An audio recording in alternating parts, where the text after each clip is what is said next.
Ok, bon.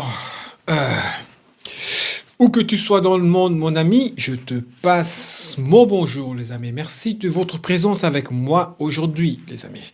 Avant de commencer, n'oubliez pas de soutenir la chaîne par des likes, des commentaires et de vous abonner si ça vous tente, si ça vous fait plaisir. Mais en tout cas, moi, ça me fait plaisir. Une salle réservée aux femmes. Personne n'y est contraint. Pourtant, le RN réclame une fermeture immédiate. De la viande certifiée halal, jusque-là tout va bien.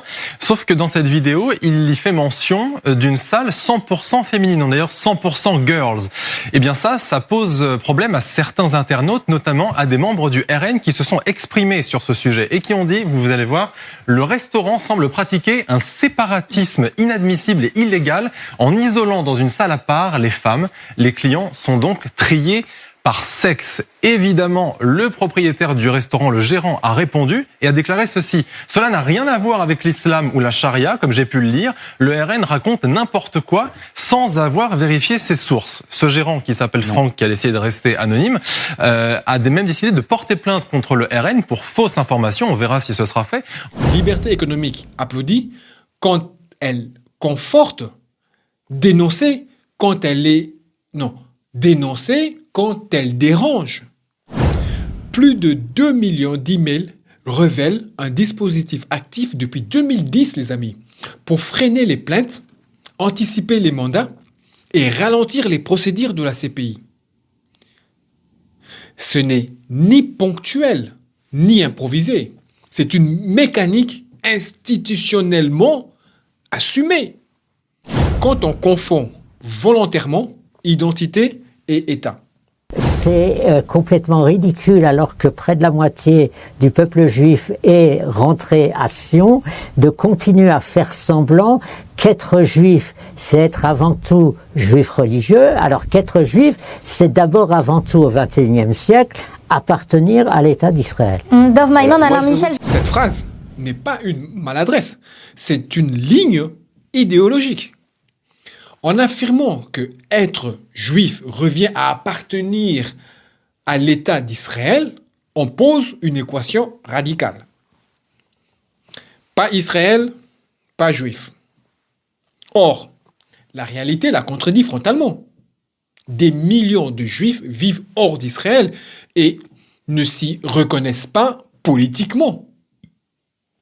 Des juifs français, américains, britanniques, marocains ou argentins, citoyens à part entière de leur pays, des juifs antisionistes, des intellectuels juifs critiquent Israël, des religieux qui refusent toute assimilation à un État, des familles installées depuis des générations en diaspora. En niant cette pluralité, ce discours efface des siècles d'histoire, de culture et des trajectoires différentes. Il enferme tous les juifs dans une identité étatique unique, puis s'étonne des amalgames que cette logique fabrique elle-même. Les amis, dans la vie, tout dépend de ce que tu montres.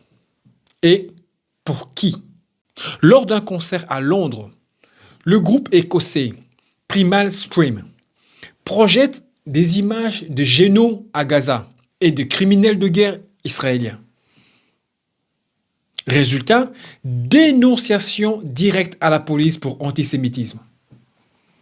À l'inverse, lorsqu'un groupe israélien diffuse des images de bombardement de Gaza lors d'un concert, aucune réaction. Le problème n'est pas la violence montrée, mais l'identité des victimes et de ceux qui appuient sur le bouton play. Dans le même registre, la chanteuse Ian May. Elle dénonce ouvertement Gaza, nomme Netanyahou et évoque le sort des civils. Là encore, le problème n'est pas l'œuvre, mais ce qu'elle met en lumière. Quand l'art montre une réalité dérangeante, c'est le message qu'on attaque, pas les faits. Quand l'opinion devient un produit marketing. Why do you love Israel? What's not to love? They pay me $7,000 per post. As long as the money's good, I'll just, ignore the war crimes. Une influenceuse explique aimer Israël parce qu'elle paye très bien. Elle a été payée 7000 dollars par publication. Le soft power n'est plus discret, il est assumé, les amis. En Belgique, les amis, mouah. Mes amis belges, écoutez ceci, on est extraordinaire. Bon, enfin, quand on veut, hein. Quand on veut. Parce que nous aussi, on a un peu nos côtés pas très bien, je dirais. La neutralité n'est pas l'invisibilité. La Chambre des litiges reconnaît une discrimination directe et indirecte. Le foulard est jugé compatible avec la fonction d'enseignante. Décision non contraignante, mais politiquement très lourde. Ça, c'est la Belgique, les amis. Vous, en France, c'est pas du tout la même chose. Hein? Pas du tout la même fanfan.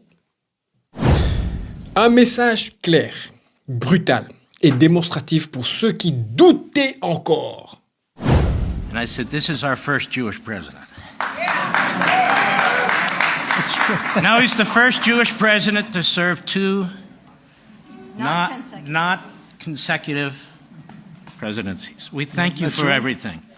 Le journaliste pro-israélien Mark Levy qualifie Donald Trump de premier ministre, non, de premier président juif des États-Unis.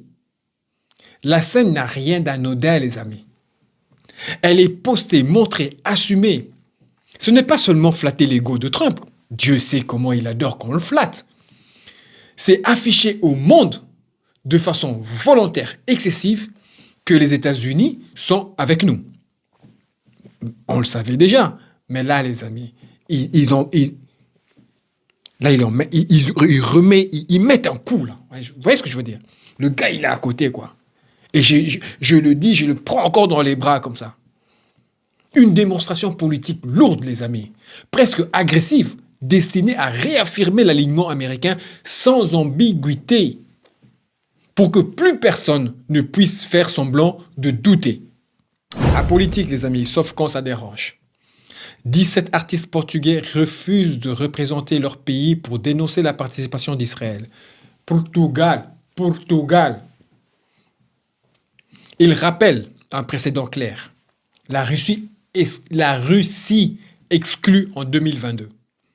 Pourtant, ici, le concours s'est dit neutre. Ce choix révèle une ligne fluctuante où la morale dépend de l'acteur concerné, pas des faits reprochés. L'indignation sans action ne protège personne. Des inscriptions explicites, violentes, répétées. Les signalements existent, les preuves aussi. Pourtant, aucune suite concrète.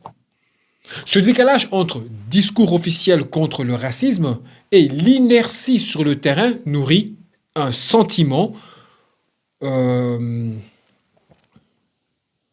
d'abandon et d'impunité. Un récit compte plus que le réel. Les faits sont simples. Sur CNews, des chroniqueurs affirment que l'Algérie traquerait les pâtisseries de Noël et empêcherait la vente des bûches. Cette information est reprise sans vérification. Problème, elle est totalement fausse. En réalité, des marchés de Noël existent à Alger. Les pâtisseries vendent librement leurs produits et aucun contrôle spécifique n'a été mis en place. Des expatriés français sur place démentent publiquement. On n'est pas face à une erreur anodine, mais à une construction médiatique qui alimente l'idée d'un pays hostile aux traditions occidentales, en contradiction totale avec les faits. En qualifiant la Turquie de pays ennemi et en excluant toute présence extérieure de Gaza, Israël s'arroge un droit de décision unilatérale. Le cadre juridique international est invoqué ou écarté selon les intérêts du moment, laissant peu de place à une solution équilibrée. Les amis, quand la brutalité devient un message, il y a vraiment un problème. Et certains d'entre eux ont réellement mais un vrai problème. Ce type d'acte vise à humilier, intimider et rappeler un rapport de domination. L'absence de sanctions renforce l'idée que ces comportements sont tolérés, voire intégrés à une logique plus large de pression quotidienne sur les populations civiles. Sauf erreur de ma part, je n'entends pas non plus les défenseurs d'animaux d'ordinaire prompts à réagir, s'indigner ou se mobiliser sur ce type de scène. Vous savez quoi, les amis? Hier, je regardais, je ne sais plus ce que je regardais hier, ou c'était avant-hier, je regardais la finale. PSG, je ne sais plus contre qui, Vasco de Gama, ou je sais bien, une équipe brésilienne. Bravo au PSG. J'ai regardé le match, et ils ont parlé de Pogba. Parce que Pogba, il a investi dans la course au chameau. Et c'est son droit. Il a investi dans la course au chameau. Et vous savez quoi? Ils ont parlé des défenseurs de droits des animaux qui se sont manifestés, qu'ils ont manifesté leur mécontentement en disant que c'est de la maltraitance, ceci, cela. On lui a proposé d'aller investir dans un genre de jeu là. Je ne sais pas si vous voyez, où vous prenez un bâton, vous mettez entre les jambes, et il y a une tête de chevaux ici en carton, et vous courez, et vous sautez des haies. Je ne sais pas si vous voyez ce style d'amusement ou de jeu. Enfin, voilà, apparemment, ça fait fureur. On lui a proposé d'aller investir là-dedans. Donc, pour Pogba qui a investi dans la course au chameau, là, on entend parler des droits d'animaux, de ceci, cela. Quand on voit un sioniste en train de traîner le cadavre d'un animal derrière lui, ça, bizarrement, j'ai rien entendu. Enfin, sauf erreur de ma part, j'ai dit. Une alerte a suffi pour perturber une prière mobilisée des forces de sécurité et installer un climat de peur. Même sans passage à l'acte, l'effet recherché est atteint. Rappeler une vulnérabilité permanente et banaliser l'intimidation. Cette situation ne tombe pas du ciel. Quand des responsables politiques, notamment au RN, c'est toujours le cas, parlent de cette mosquée, rappelez-vous, c'est de ce mosquée-là que Marion Maréchal a été visitée et qu'elle a fait son petit speech là sur les réseaux. Et comme par hasard, c'est ce même mosquée qui a été attaqué. Ils ont parlé de cette mosquée sur un ton négatif, accusatoire, et anxiogène. Ils ont contribué à installer un climat de suspicion et de rejet. Leur discours, le discours de Marion Le Pen, c'est moi, oui, parce que c'est elle qui a parlé de cette mosquée-là, a alimenté une haine et a créé un terreau où l'acte est devenu possible. Pour la première fois, les amis, dans ce concours, en tout cas, on parle que l'organisation ne cherchera plus à dissimuler les contestations. Ils ont dit que lorsqu'il y aura Israël qui va chanter, ben, ils vont plus couper parce qu'ils coupent le micro, parce que quand ils chantent, là, il y a beaucoup de gens qui sifflent. Il y a beaucoup de gens qui huent. Et ils coupent les micros et ils ne le passent pas. Et ben, ils ont dit, cette fois-ci, ils ne le feront plus. Et ils ont affirmé qu'ils vont aussi autoriser les drapeaux palestiniens.